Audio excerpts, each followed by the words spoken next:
Welcome back to the Aurora Show, and I'm going to start this next series. We've talked about First Contact Summer. I talked about the 2027 Incarnation Cross Change, which is coming up in February, so that's another layer to the madness. And one of the things I do want to talk about is generational astrology.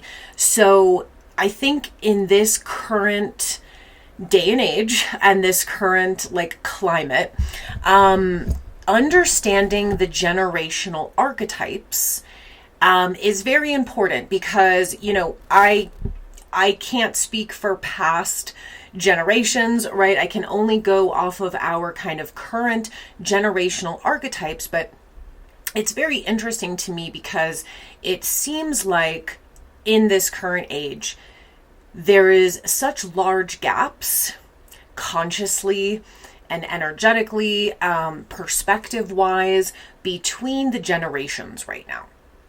And I don't know if it was always like this or if this is more of a modern thing, but typically there is a certain kind of flow, right, between generations, right? You typically have a flow of passing on of wisdom and knowledge and information, right, that comes from what we would say were the elders or the elder generation, and passing that along, and that kind of keeps the flow going in terms of how generations work together. And especially in other cultures where elders like grandparents and extended families are very kind of core to the upbringing of children, right? Especially in Latin cultures, Asian cultures, right? There is this sense of the elders, the extended family, everybody is kind of part of a unit. Whereas in the US specifically, I think we have much more emphasis on nuclear families. We don't have multi-family living for the most part. We don't really have core community when it comes to, bridging that gap, right, between generations. And I think one of the other interesting parts that we are dealing with, again, in this current age, is that the passing of wisdom and knowledge and experience from the top down, meaning from the elder generation down. I think one of the problems in why the generations don't seem to be able to work together, understand each other, and have any sort of synergy between them is because the world has changed rapidly in the last 100 years. And so just from my observations, what I think has happened is that a lot of, again, the knowledge and wisdom that should be passed down. The problem is that the wisdom from the older generations is no longer relevant for the younger generations, right? So this is where the conflict is arising. This is where the gap is ensuing, right? Because a lot of the older generations, which right now there's maybe a few silent there's maybe a very small population left of the silent generation, which was born, earlier than the 1940s. There's not a huge population of that. So mainly we're talking about boomers as being the eldest generation. And unfortunately what's happened is that there are a lot of boomers that are not really aware or conscious of what life is like right now for the younger generations, what the experience has been of younger generations. And so their wisdom and knowledge sometimes doesn't translate because when they say back in my day, but it's not like that anymore. And so that, unfortunately, that knowledge and that wisdom really has no place anymore. Right there, it's very hard to take advice from the older generations because it no longer translates into what the world is now. And so I think by going through these generations and also talking about how these outer planet transits are hitting each generation, we can hopefully come to more of like a understanding and kind of synergy between the generations. So we're going to start with the boomers because, as I said, there's not a whole lot of silent generations left. They're definitely a very, very small population. So the boomer generation right now would be the oldest generation, and they are also the largest generation. And so this is also going to lead into discussing how the imbalances of power and wealth right now are the distribution of power and wealth is extremely top heavy, right? And so when we talk about the elites and the masses, right, that's one version of where we're seeing the disparity, right? The power and the wealth and the prosperity is very much at the top. But we can't actually talk about, and it's also interesting because somebody brought this up, where we have the Jupiter in Leo opposition right now to Pluto in Aquarius, right? That's part of Barbolt's basket. What's interesting is that during the French Revolution, right, and how the French Revolution began was because of this huge disparity of wealth, right? Which actually they have shown that what we are experiencing now, and again, I'm only going to speak on the US, the wealth gap and the wealth disparity is actually greater now than it was then. And so that's interesting. Now, the storming of Versailles. Okay, so when they stormed Versailles and then, the storming of the Bastille, that was the beginning of the French Revolution. Now, in the storming of Versailles, you had this exact configuration. You had Jupiter in Leo opposing Pluto in Aquarius. So I find that interesting, right? So we are definitely, we have this kind of revolution energy. We also have this kind of gaping hole where we are seeing that there is such a disparity between the elites and the masses, right? But we cannot actually have that conversation without acknowledging that it's not just about elites versus the masses. It's also a generational thing, because most of what we would deem the elites, right? Not all of them, but most of them, or what we would say is the top holders of wealth, are the boomer generation. So it's not just about, right, and this is where the French Revolution, for instance, was different. Like when Marie Antoinette became queen and was kind of married off, right, into the French monarchy, she was like 14 years old. So it wasn't like she was this older, right? And the king was also extremely young. I think he was like 16 or 17. So that was a huge wealth discrepancy, but it wasn't an age thing. It definitely wasn't an age thing. It was more of a monarchy, elitist thing. What we're seeing now is it's not just an elitist thing, but it is an age thing. It is a generational thing.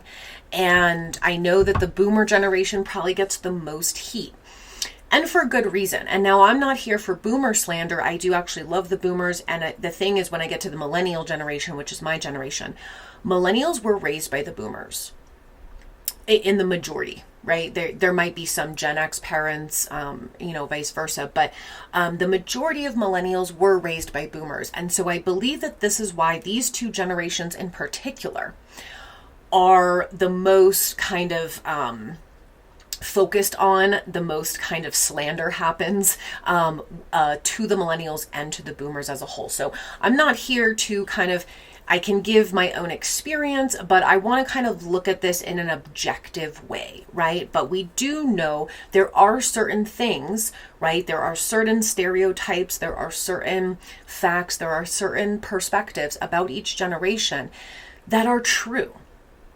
And so I think, and generational archetypes, right? So when you have your blueprint, your chart, that is very specific to you, right? So especially like your big five, that is core to your personal archetype, your essence, your purpose, right? And then of course, Jupiter and Saturn, I think are a lot about our experiences, and it shapes the lessons and the, experiences that we're here to grow from. But Uranus, Neptune, and Pluto, right, are the generational planets. And so I do believe that beyond our individual essences, right, we incarnated as part of a group, as part of a generation. And I would call this more of like an oversoul group. Our souls share in many qualities. We share in similar viewpoints and perspectives, and maybe even we share in certain past life experiences, right? Which is why I believe generations are soul groups. So we'll try to do this as objectively as possible. But like I said, there are certain things each generation is going to have to take accountability for, right? Because the oversoul group is very important, right? Every generation, every oversoul group is here for a particular purpose. Again, you have your own individual path, your own individual journey, and then you have your soul group's journey. And so when we look at the boomer generation, what we're going to see is, I have a lot of theories. I do think the boomer generation could have been one of the most manipulated generations, which is why we see the consequences of that. We can also see that right now there's a power dynamic going on. Most of our governmental leadership, or almost all of our institutional leadership, are from the boomer generation. And so we have to start top down in order to kind of come together and see how we're going to collaborate to fix this, to transition into the new earth, right? So the boomer generation, again, is the largest generation, and this comes from the baby boom that happened after World War II. Okay, so obviously their parents carried a lot of trauma. That's what we call the silent generation. They carried a lot of trauma from the wars. And this also was passed down, right? But what's very interesting about the boomer generation in particular is they were growing up during the height of things like MK Ultra, Project Paperclip, Project Mockingbird. They grew up in an era where there was a lot of propaganda going on. And I do think that this has influenced the consciousness of the generation. And it's something that, they have to unpack. But they basically, I like to look at astrology as the changing of the guard in terms of generations, specifically Pluto. Like when Pluto changes signs, it's very evident that there is a new generational archetype, but the other outer planets also have a part to play.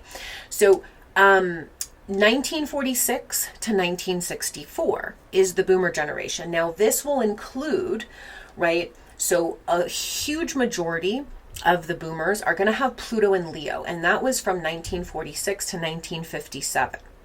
Okay, now another large part of them do have Pluto in Virgo. So there is a little bit of a difference between those two factions, if you will. So Pluto in Virgo was from 1957 to 1971, which would be their latest cutoff for this generation. And so these are going to give very much different energies. So you will see a difference between the later boomers and the earlier boomers. But let's start with Pluto in Leo. Now, this is a tough one because Pluto's about power. Pluto is about how we use our power. It's how we face our demons, so to speak. Right? Like Pluto quite literally takes us into the underworld.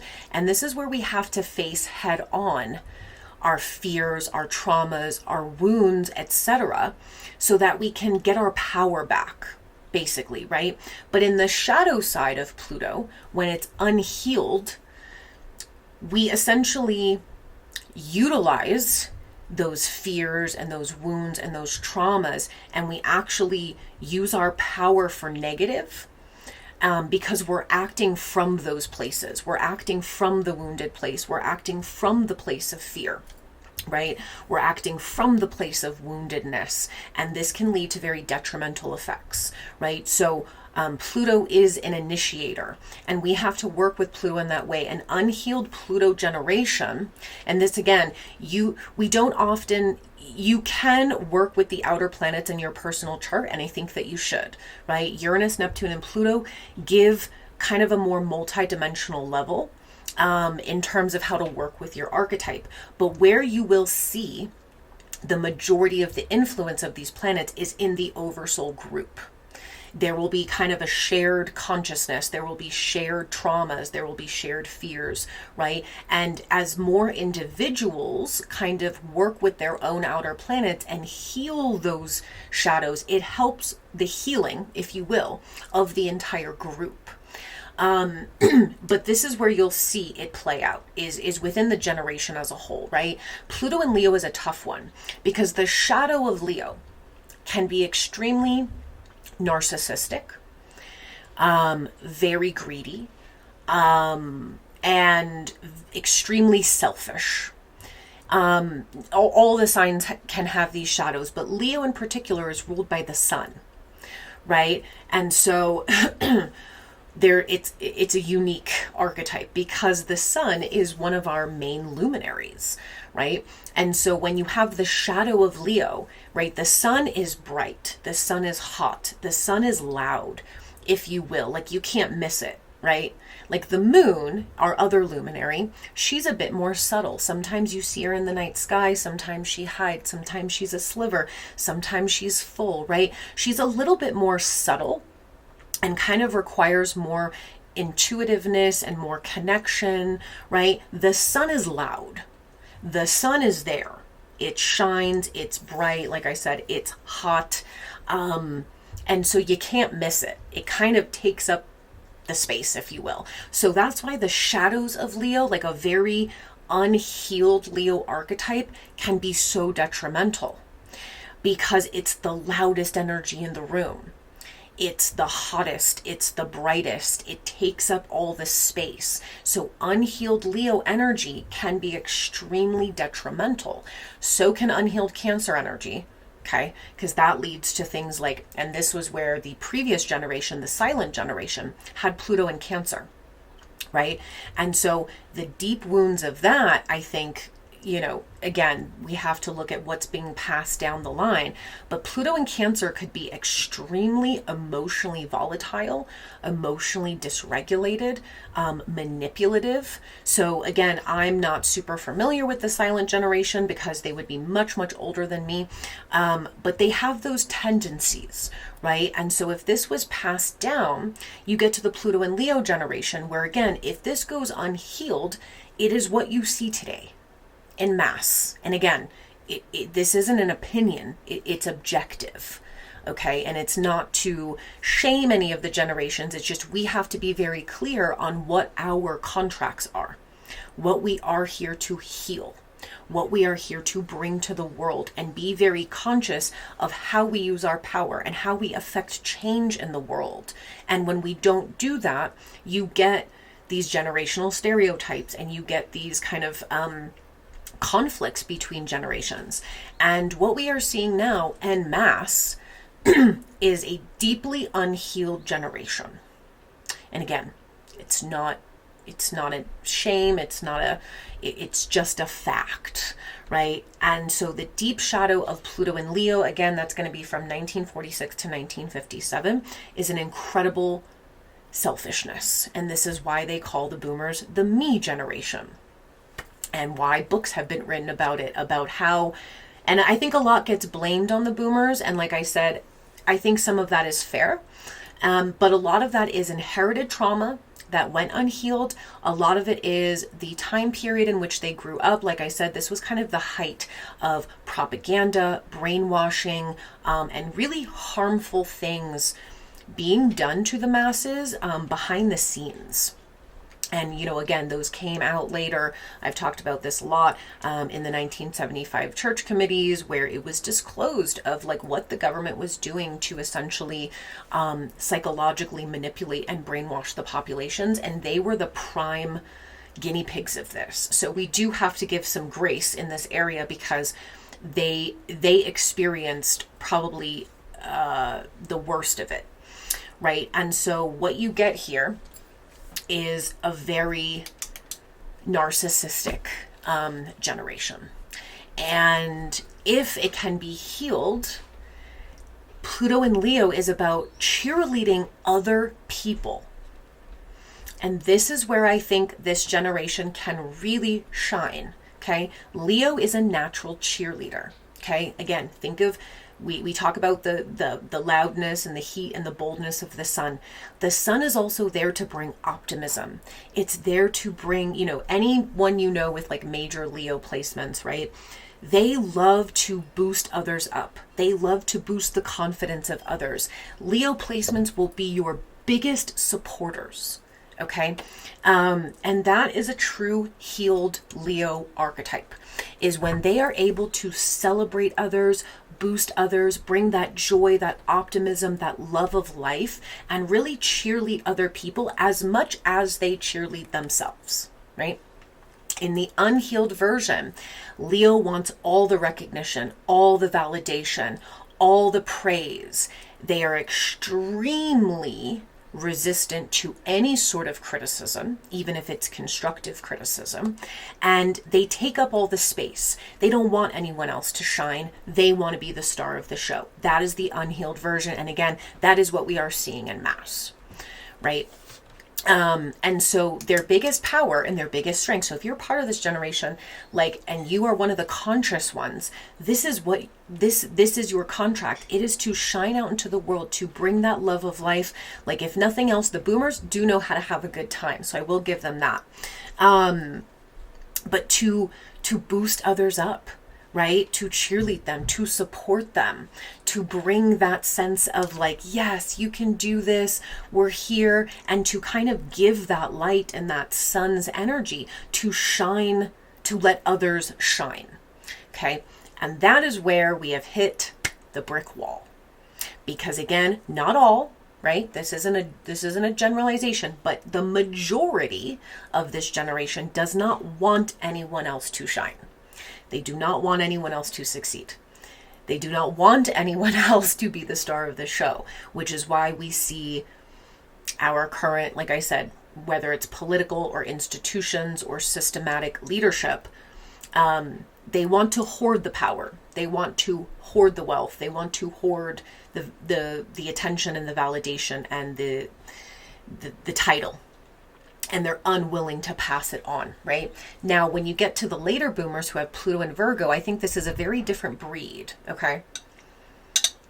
They will share in some of the same qualities, but they are a different breed.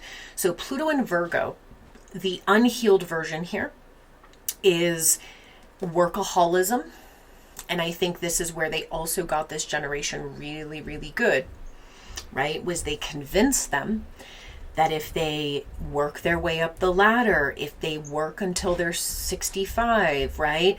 And they do have a good work ethic.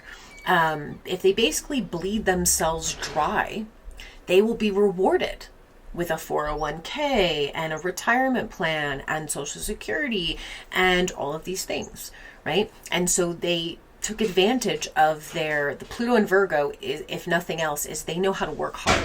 They know how to get things done. They're efficient. So this is the healed version of Pluto and Virgo. They can see what is not working, and they are quick to point it out and be like, this could be better. Let's fix this. Let's improve this. Virgo is also the natural healer. So I think those with Pluto and Virgo also have kind of a natural healing ability, right? They know how to take care of others. They can be amazing caretakers. They are service oriented. They want to help others.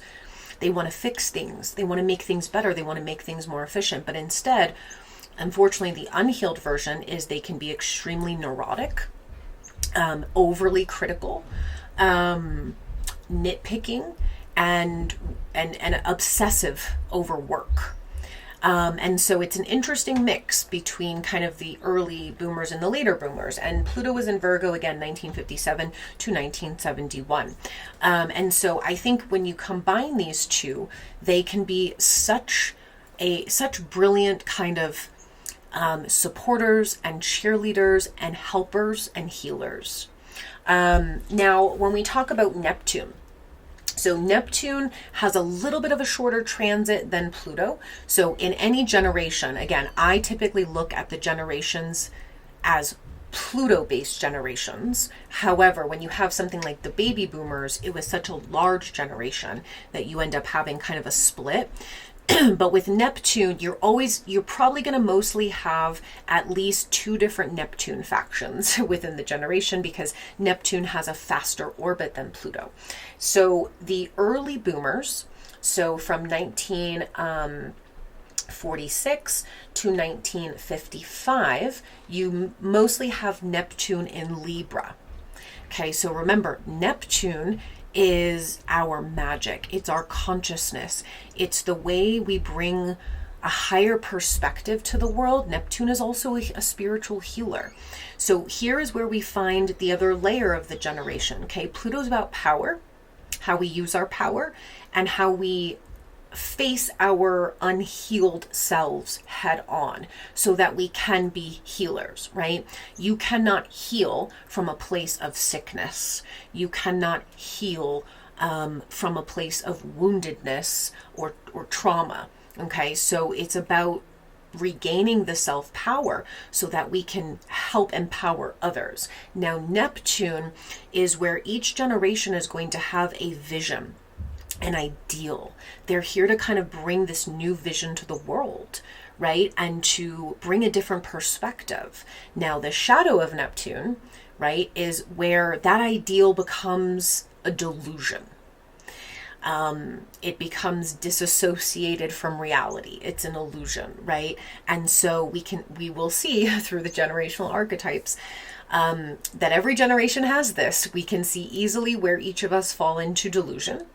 And then we can also see where we're actually here to bring this vision that things could be like this, right?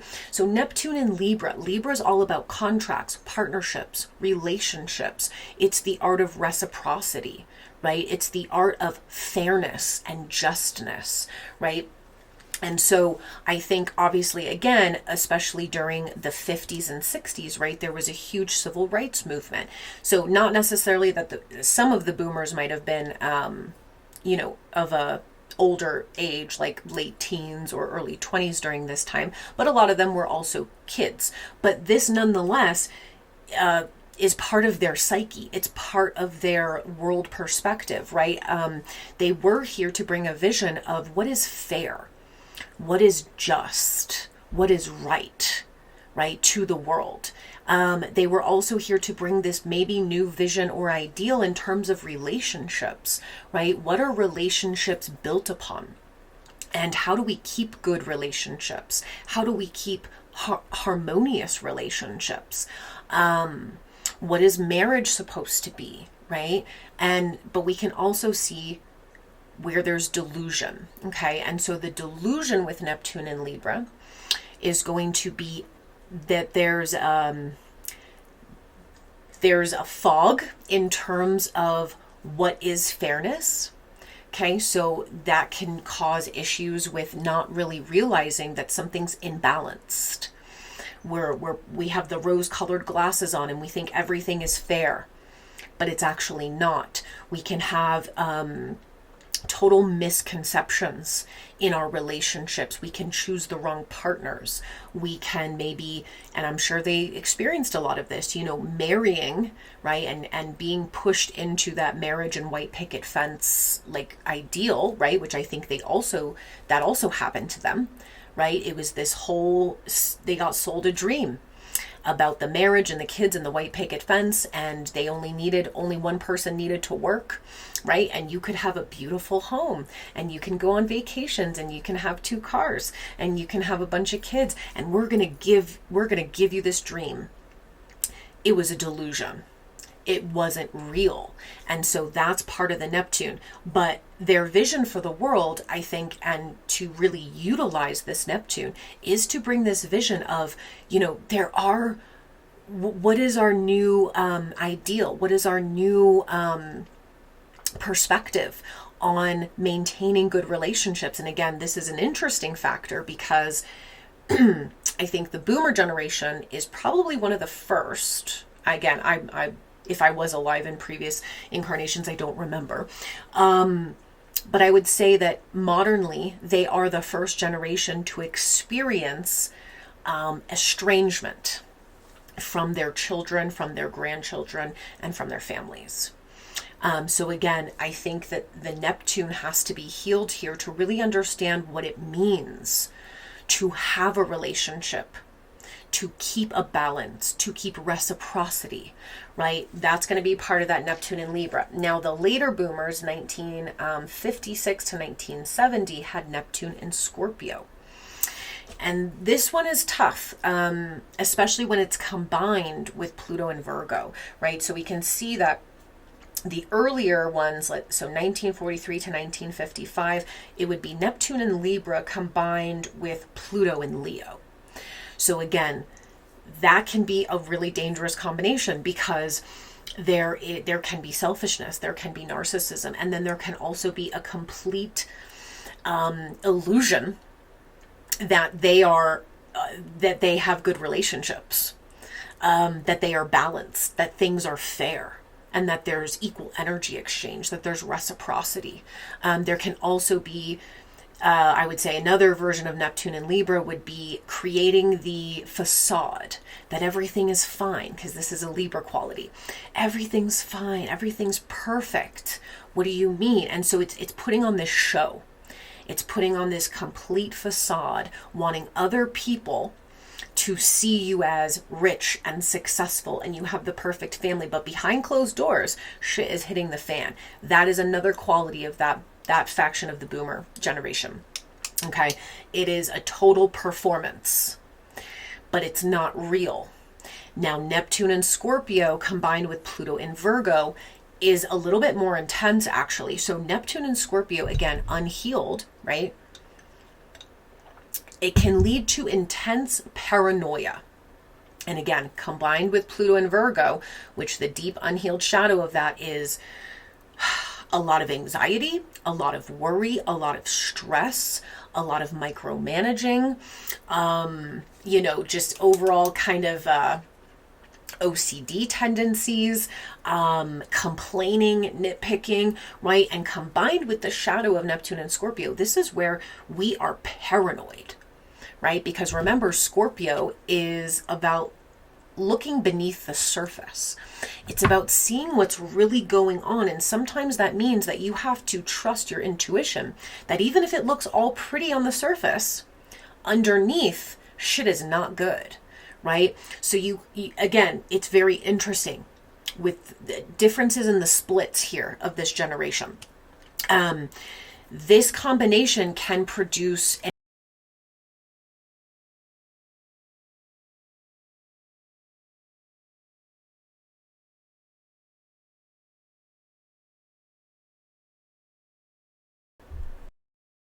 an incredible paranoia where they think everyone's out to get them, everyone has an agenda, and they're kind of always looking for something that's wrong, right? Kind of always interpreting everything as negative. Everyone's attacking them, everyone's out to get them. This can create what we also see: a lot of defensiveness, a lot of refusing to take accountability, a lot of refusal to take any sort of feedback or constructive criticism, right? Now, in the higher here of Neptune and Scorpio, they are actually extremely adept at, again, it goes with the healing of Pluto and Virgo, right? It's about really understanding the psychology of others and understanding that when people are wounded and hurt and they come from trauma and they've had these life experiences, it shapes who they are. And so they can have this perspective which allows a deeper dive into people's healing, right? Psychologically and physically. They also can, again, pick up very quickly if someone's lying, if somebody is not being honest and truthful, and they want to get to the bottom of it. And again, this is about healing, right? And so you have these two very interesting archetypes here. And now finally we have the Uranus layer. Okay, so again, this one's going to move the fastest. Uranus is like every 7 to 9 years. So usually you'll see 2, possibly 3 different Uranus placements throughout a generation. Now, the boomers have 4 different Uranus placements because it's a big generation, and it's 20, almost 20 years of a block there. So Uranus as a generational planet is about where we're here to break the mold. Okay, so you have Pluto, which is about the healing and about the power and how we use that in the world. Neptune is about the vision and the perspective and where we're here to bring a new ideal, right, to humanity. And Uranus is how we have to break out of the old, right, to bring this new vision, to utilize our power. We have to break the mold. We have to break the rules a little bit. We have to do things differently than what's been done before. This is how evolution is supposed to happen, right? So early boomers, 1942 to 1948. Okay, now boomer generation starts in 1946, so it's actually just 46 to 48. It's a pretty short window there, but for instance, Trump has this because he was born in those years. So there are going to be boomers born in that particular 2-year span, 1946 to 1948, who have, who have Uranus and Gemini. They are currently having their Uranus return. Okay, and this is interesting because Uranus and Gemini were supposed to break the mold on information, right? Learn in new ways, absorb new types of information, communicate in new ways, share new information, right? Now, of course, in the shadow here, we can also get lying. Just making shit up, lying, twisting words. Now, again, I'll go back to MK Ultra. Project Paperclip started in 1948, around 1947, 1948, with Uranus and Gemini. So the manipulation of words, the manipulation of information, how we control, Gemini is the mind, it's the mental body, how we control the mind. That generation was here, that 2-year span, to break out of that, to see, right, that they are being controlled mentally, and to find innovative ways to break out of like old information, old propaganda, right, outdated modes of communication, and again, we can see sometimes the higher of this and we can see the lower of this. But they are having their Uranus return, which means if they have not broken the mold and they are not aligning with their Uranus, there's erraticness, there can be a breakdown of the mental body, right? There can be a lot of confusion, a lot of misspeaking, a lot of misinformation, manipulation of information. So they are having their Uranus return. Now, I'll just quickly go back here. Actually, let me go through the rest and then we'll talk about where the transits are hitting. Now, 1948 to 1955, Uranus in Cancer. Okay, now this one's interesting because, again, Uranus is volatile and Cancer is also can be emotionally volatile. So this particular group can have erratic emotions. It can lead to emotional manipulation. It can lead to kind of a guilt tripping, things of that nature, right? Those would be the shadows. Also, some of the shadows could be quite literally rejecting the nurturing, mothering energy of Cancer, right? Almost like not wanting to nurture others. And again, we see that, again, these are just objective facts, right? There's a reason that they used to play a TV ad during the boomer generation of, it's 10 p.m. Do you know where your kids are? There's a reason that happened. I think that would be really keyed into the Uranus and Cancer group, but also could be the next group of Uranus and Leo. It's almost an obsession with self and a rejection of, oh, well, I'm not gonna like mother and like nurture, and I'm not doing that, right? Now in the higher, Uranus in Cancer was about breaking the mold of what motherhood looked like, of what family meant, of what ancestry was. I think the boomers, in many ways, that particular group, Uranus in Cancer, was supposed to break out of the ancestral conditioning and programming, and to truly find their own path, right? And to decide for themselves what parenting means, what family means, how to nurture themselves and others in maybe an untraditional way. But again, we're just looking objectively at how some of these things are playing out, right? And unfortunately, when you don't have the awareness of what your oversoul contract is and what your group needs to focus on, this is where the shadows just get louder and louder, right? Now, the next group is 1955 to 1961, Uranus in Leo. Okay, similar idea here. In the shadow, there's going to be an erratic need for attention, an erratic need for validation. I would say this group in particular might have been the ones who kind of coined, or where the whole phrase was coined, of the midlife crisis. This is very Uranus and Leo. It's when you get to a certain point where you realize, like, okay, my life is changing. I'm aging, I'm getting older. Maybe my life is really settled. And then Uranus and Leo can spark of like, all of a sudden, we need attention again. We need to be the star of the show. We need to look the part. We need to put on the performance, right? This is where the midlife crisis, I think, was probably coined. Just looking at the astrology, I need to get the flashy car and go on the flashy vacations. I need to dress like I'm 25, right? Because Leo is about youth, exuberance, vitality. And so here with this group, 1955 to 1961, they would have had mostly Pluto in Virgo and mostly Neptune in Scorpio. And so again, this can be erratic. Neptune in Scorpio squares Uranus and Leo. So there can be, again, I'm going to talk about the shadows and the higher. The shadows of that can be like in total denial of their own shadows. Okay, Neptune and Scorpio can create a fog where you are unable to see your own shadows. Combined with Uranus and Leo means that can often get projected onto everybody else. So Uranus and Leo in the higher is creative innovation.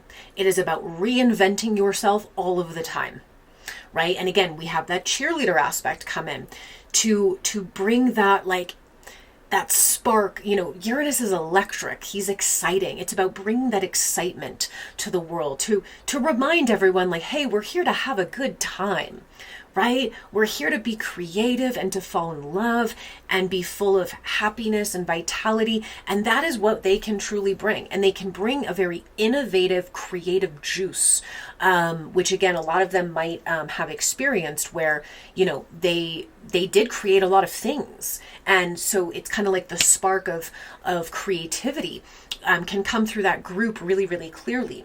And the final group here is going to be 1961 to 1964, which was Uranus in Virgo. Now, again, this group in particular, I think, could have the most health issues and the most stress, because that Uranus in Virgo would be conjunct Pluto in Virgo, which means sudden health issues, sudden symptoms, sudden could be things like nervous breakdowns, sudden loss of jobs as well. Because again, remember, Pluto in Virgo, the shadow can be being a workaholic, just it's a workhorse energy. Okay.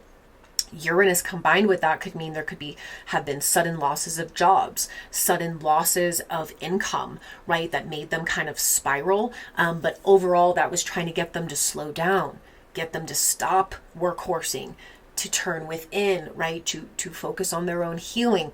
But that Uranus and Virgo can cause a lot of health issues and disruptions to your daily activities, your daily life.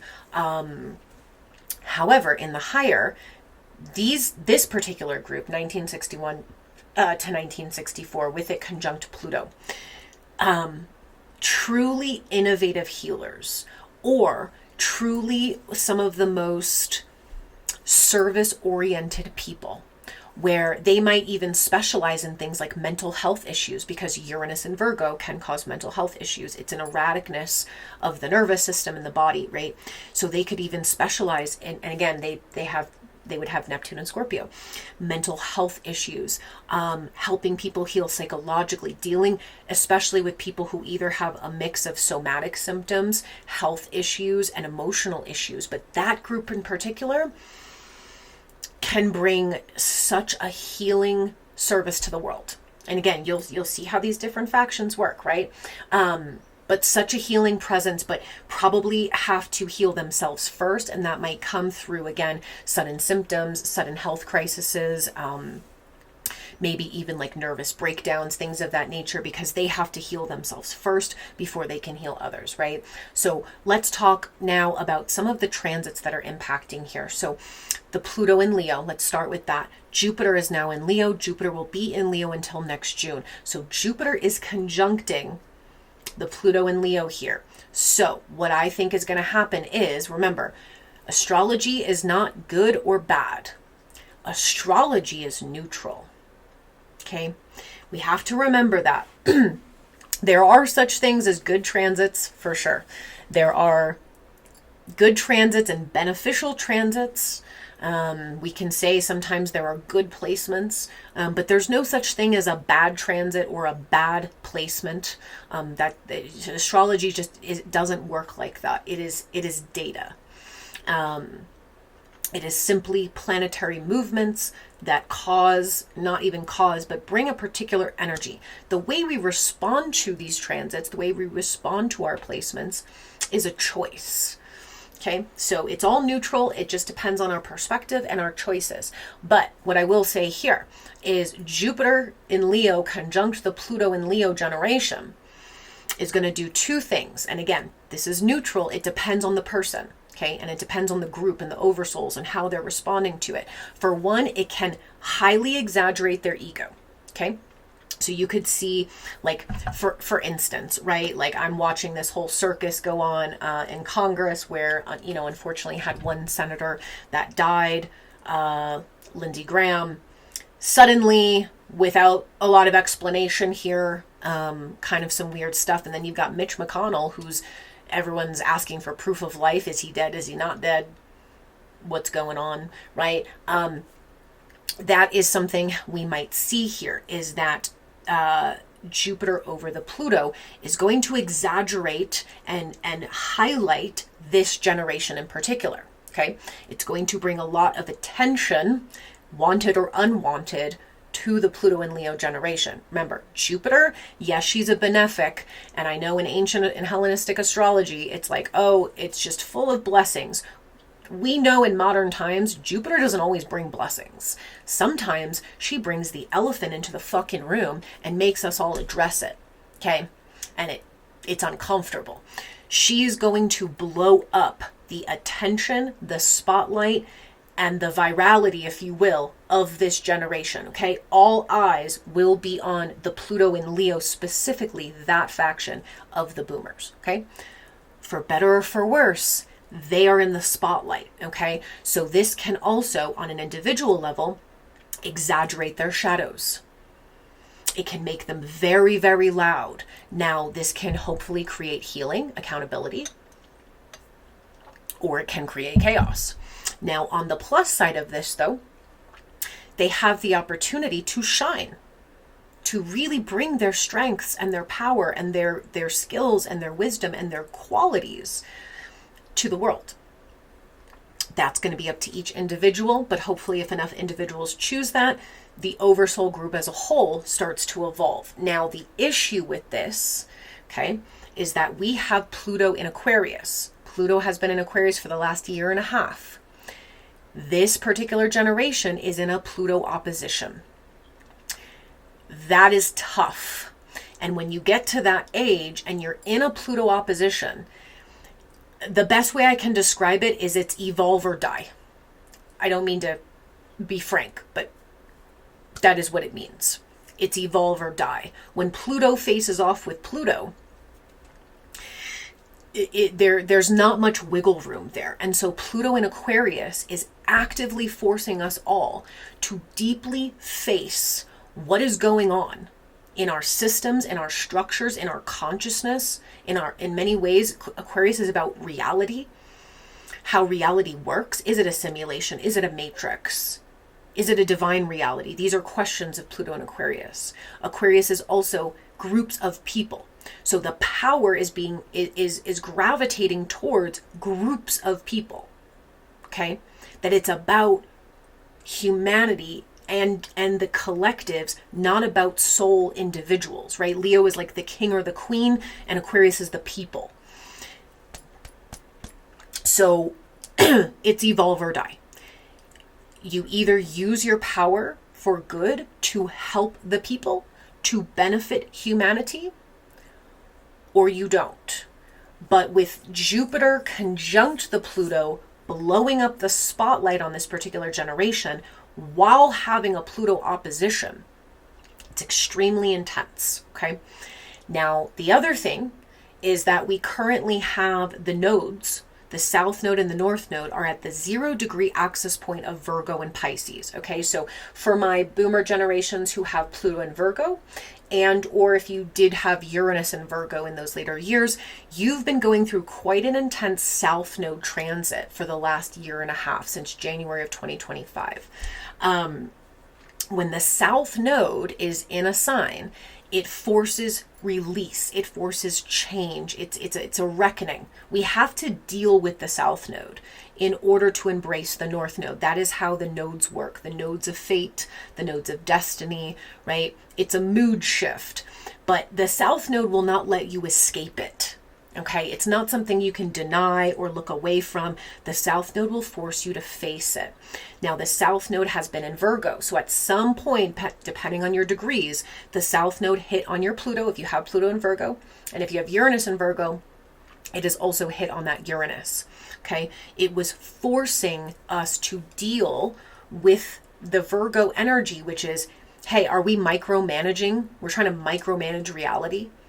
Is our nervous system so fucking dysregulated that we cannot trust in the universe? We have no ability to go with the flow. We have no ability to trust our intuition because our nervous system is so dysregulated, and we're trying to control everything, and we're not allowing the universe to bring us divine alignment, divine timing, right? It also highlighted where our health and wellness was suffering. Where we were either overworking or underworking, or where we were not taking care of ourselves. These were real things that we've had to address, right? So for my Pluto and Virgos, you have like a week and a half left of the South Node energy, and then you will be free of it. However, so the later boomers have kind of gone through a deep transformation already. It's the earliest boomers who are now facing, I mean, you've had the Pluto opposition for a while, but Jupiter now conjunct your Pluto, hefty. On the 26th of July, the South Node will enter Leo. Okay, this is your time to shine or not to shine, but the South Node and Jupiter conjunct your Plutos. It is time to evolve. And that is going to be an incredibly difficult transit for a lot of them. And again, my highest hope is that there are enough conscious beings in this generation who can help the oversoul group as a whole, right? That South Node is going to force an ego death of great proportions. And it is about all the things I said. It's moving from the shadow and into the light, right? Now, let's move on to the Neptunes. Neptune in Libra, okay? If you are born between 1946 and 1955, you likely have Neptune in Libra. There was a retrograde in there at some point, but you're having a Neptune opposition. Neptune is in Aries, and Saturn is in Aries, and they are opposing your Neptune. So there might be a lot of illusions shattered around your relationships, and where there is not reciprocity, of where it's been an illusion. Okay, it's not good for you. It's not beneficial for you, or maybe where you haven't been putting the work into those relationships. Okay, it can also pull the rose-colored glasses off of where things are actually not fine, right? And Libra sometimes is very uncomfortable with that, but it is kind of a revolution here. There also might be some codependent patterns that are broken because Neptune and Saturn in Aries is demanding accountability and is demanding autonomy and sovereignty, okay, and kind of addressing things head on and not like sugarcoating and that Neptune opposition. Now, again, I really feel for the generation because you're getting hit from all angles. So that's for the Neptune in Libras. And for the Neptune in Scorpios, you have somewhat of a break here. So Neptune and Scorpio, 1956 to 1970. You have somewhat of a break here. You did have the South Node in Scorpio from 2022 to 2023. That could have been a little bit challenging. You did also have Uranus and Taurus since 2018 opposing your Neptune, and that was challenging as well. Probably a lot of financial stresses, wounds around scarcity and vulnerability and money and resources and debt and things of that nature. So you are a little bit free from that. However, we do have Chiron in Taurus. He's going to be briefly there till September. We'll retrograde back into Aries. However, Chiron in Taurus will resume in 2027 for the foreseeable future, for like 7-8 years.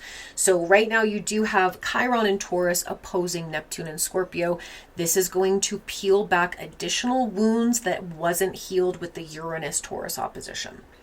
Chiron and Taurus is going to hit deeply into where there is still a lot of control, and maybe into where there needs to be deep inner healing work, and that can be challenging. And for my Neptune and Libras, again, you had also Chiron and Aries opposing your Neptune for the past 7 years. So lots of wounds around codependency and sovereignty, lots of wounds around being assertive, facing things head on, not burying your head in the sand, things like that. Could have been volatility in relationships. Again, I think that was also part of the kind of... it wasn't a trend. I'm not going to say it's a trend, but it was a movement of estrangement for a lot of boomer parents from their children and grandchildren. That has been kind of a movement over the last couple of years. I think the Chiron and Aries opposing Neptune and Libra could have very much played a part in that. For my Uranus and Cancers, 1948 to 1955, you have a square from Neptune and Saturn in Aries. So this can lead to, again, very, probably you need to do some emotional regulation because this is going to spark anger, resentment, rage, maybe deeply buried wounds that are from the past. This could come up a lot with family and your home life, or even just within yourself. I would recommend for this particular faction of Uranus and Cancer to do a lot of emotional healing. And to really learn how to emotionally regulate, how to channel your emotions and your feelings properly. And you can, again, really start to become very sovereign, where you don't allow things outside of you to trigger you like so deeply, or maybe things outside of you to control you emotionally, but to find emotional independence in many ways. Now for my Uranus and Leos, 1955 to 1961, you also have Jupiter conjunct this Uranus, and you will have the South Node conjunct this Uranus. So there will need to be changes in the way you creatively express. You might get a lot of exciting energy, a lot of like new fresh energy that wants to be expressed, but you also, with the South Node, will have to change something. There will be something about the way you express yourself, about the way you create, about the way that you communicate that must change, and that will come, you will get those revealings as the South Node transits over. And finally, for my Uranus and Virgos, again, you are ending a South Node transit. That was really rough for you guys. I hope I hope it brought healing, nervous system regulation, but nonetheless, that was a rough go. Uranus and Virgos, you are free for the moment. Nothing too crazy happening with those Uranuses. So yeah, that's for the boomer generation, and love you guys. I'll be back soon with our Gen X generation.